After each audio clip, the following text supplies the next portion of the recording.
Hi, and thanks for joining me today. I'm Cheryl Butler, and you're listening to the Mighty Mommy's Quick and Dirty Tips podcast, which will help make your life as a parent a little bit easier and a lot more fun. Welcome. Today's episode is number 538, How Visualization Techniques Can Improve Your Parenting. Because our mind is the most powerful parenting tool we have. And when we use it with a positive spin, we can make our days so much easier. Over 30 years ago, I began my quest to become a mom. I had only been married a little over a year, but my desire to start a family was quite strong. The oldest of 5 siblings and someone who nurtured her dolls and began babysitting at the age of 10, I couldn't wait to have a baby of my own to love and to raise. Though I longed for motherhood, my dream wasn't to be right away. Nearly 6 years of infertility and one blessed adoption later, I finally achieved my long-awaited goal. Infertility is an emotionally painful experience, but thanks to an amazing tool that I learned from my therapist, visualization, I was able to keep my positive momentum going until I finally became a mom. All these years later, I still practice the art of visualization. Parenting is certainly not the picnic I thought it would be, and this tool has helped me overcome even the most difficult of motherhood days. What is visualization? Before I describe some of the best ways visualization can improve your parenting game, let's discuss what visualization is. Also known as mental rehearsal, visualization is basically practicing to see a desired outcome in your mind before it actually happens. In a 2018 study, researchers discovered that practicing a skill in your mind can help you master it when it comes time to actually perform the skill. That mental rehearsal means that you imagine yourself doing a practice run to help improve the outcome when you do it for real. Mental rehearsal is a type of behavior called a covert behavior. Covert behaviors, like thinking and imagining, are things you do that no one else can experience except you. Visualization can be used to prepare yourself for a variety of potentially stressful situations, like taking an exam, giving a speech, asking for a raise, and competing in sports. Pro golfer Tiger Woods has been using this method since he was a tween. Psychology Today's article about the power of visualization explains that seasoned athletes use vivid, highly detailed internal images and run-throughs of the entire performance, engaging all their senses in their mental rehearsal, and they combine their knowledge of the sports venue with mental rehearsal. So, why is visualization beneficial to parents? When you perform a mental rehearsal, you visualize yourself in a challenging or stressful situation in a way to practice responding. Let's be real. Parenting can be extremely stressful. Between coping with those sleepless newborn nights, managing full-blown toddler tantrums, surviving your tween's never-ending homework battles, and navigating the many defiant teen moments, finding a positive way to respond to these difficult times is not only welcome, it's necessary. During the visualization process, you see yourself moving through the challenging or stressful situation successfully and having a positive outcome. I've long believed in the power of visualization thanks to an infertility therapist who first turned me on to this technique. For those many long years that I struggled with infertility, I relied on visualization to keep me from crumbling completely each month when I learned no baby was coming. My therapist taught me to shift my focus from thinking about being childless to envisioning myself sitting in a sweet, peaceful nursery, rocking my newborn baby. She had me focus on details like the colors of the bedding in the crib, the theme of the nursery, and what lullaby would be playing in the background. I pictured how I would stare lovingly into my new baby's eyes when I fed her.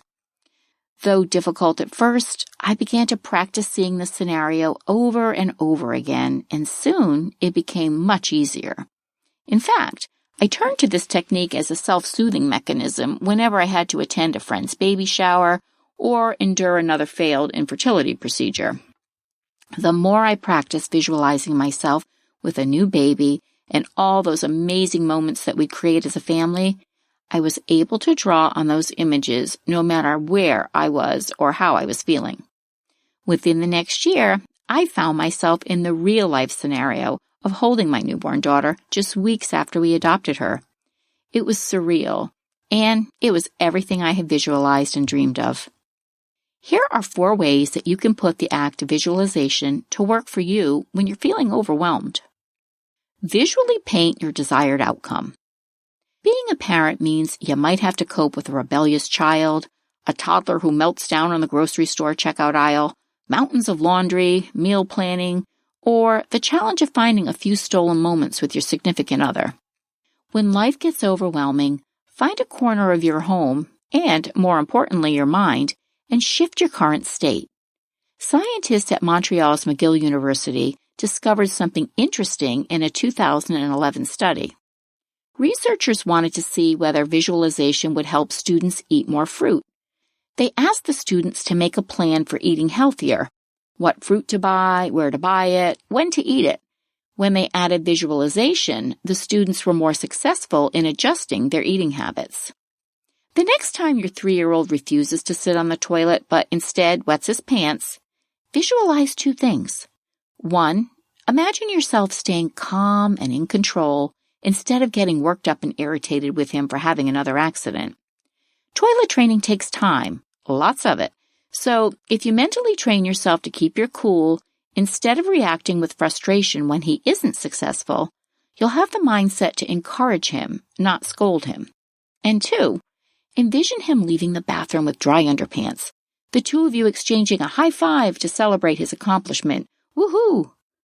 By practicing to visualize the desired outcome that you're seeking, you'll learn to get yourself into a more relaxed state. That, in turn, will reduce your stress levels. Eventually, you'll become very familiar with the positive final result. Visualize by indexing your goals. As both a writer and an extremely busy mom, I couldn't survive without my written lists. Years ago, I learned a great tip from my pediatrician. Rather than weigh myself down with the notion that I had to accomplish a to-do list, she suggested a simple shift in thought. Think of these items as a get-to-do list. Sure, we have to make dinner and wash our kids' dirty laundry, but mentally changing how we look at tedious chores can shift a negative toward the positive. So instead of thinking, I'll never get out of this laundry room tonight, use I get to. I get to wash my kid's football practice gear because he's healthy and a starting freshman. What a blessing. With visualization, you can take this one step further by writing any of your goals for you or someone in your family on a 3x5 index card. Maybe it's the goal of buying a bigger home or seeing helping your child succeed as the lead in the school play. Write each goal on a 3x5 index card and keep those cards near you. Each morning and each night, go through the stack of cards one at a time. Read the card, close your eyes, and see the completion of that goal in its desired state for about 15 seconds. Then, open your eyes and repeat the process with the next card. When you finish this process, and it should really only take about 5 minutes, open your eyes and go about your business. If you make visualization a part of your daily routine, you'll be amazed at how much improvement you see in your life. Make positive affirmations a habit to support your visualization. During the years that I practiced visualizing and what it would feel like to finally have a family of my own, I focused on all the lovey-dovey, adorable, wonderful moments of parenthood, such as snuggling with my sweet newborn baby, decorating a nursery that would look like something out of a fairy tale story. I'd finally not have to have a care in the world, just the pure joy of motherhood. Although I did experience those amazing feelings once I had my children, I also experienced the rest of it. Sleep-deprived weeks, not showering for days, watching laundry pile up in all the corners of my house, and so much more. I went from no family to 4 kids in 3 years. My dream had certainly come true, but it was so much more difficult than I could have ever imagined. Thanks to my trusty visualization tool, though, I was able to conquer my most challenging parenting moments. I kept an optimistic mindset and literally trained my mind to envision a positive outcome. The easiest way I found to do that was to use positive affirmations when the going got tough. I learned quickly that if I had negative thoughts, I'd have a negative outcome. But when I became aware of my thoughts, I could change them. So I turned to affirmations. Psychology Today's article, Affirmations, the Why, What, How, and What If, says that researchers at Carnegie Mellon found evidence to suggest that self-affirmations can serve as a stress buffer.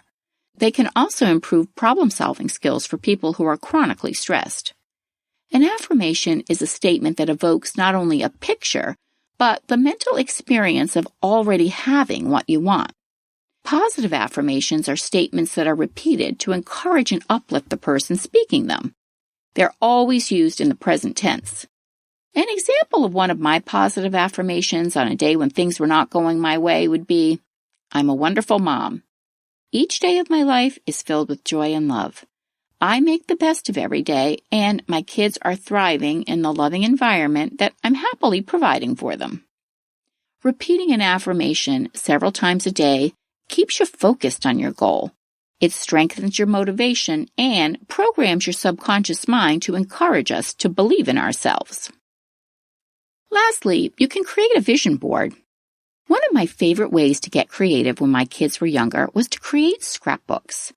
While they napped, I sat at our dining room table with scissors and die cuts, glue sticks, and lots of colorful cardstock, and I crafted dozens of memorable pages that captured their childhood. Because of my love of working with photos and images, when I learned about vision boards years ago, I knew I had to make one.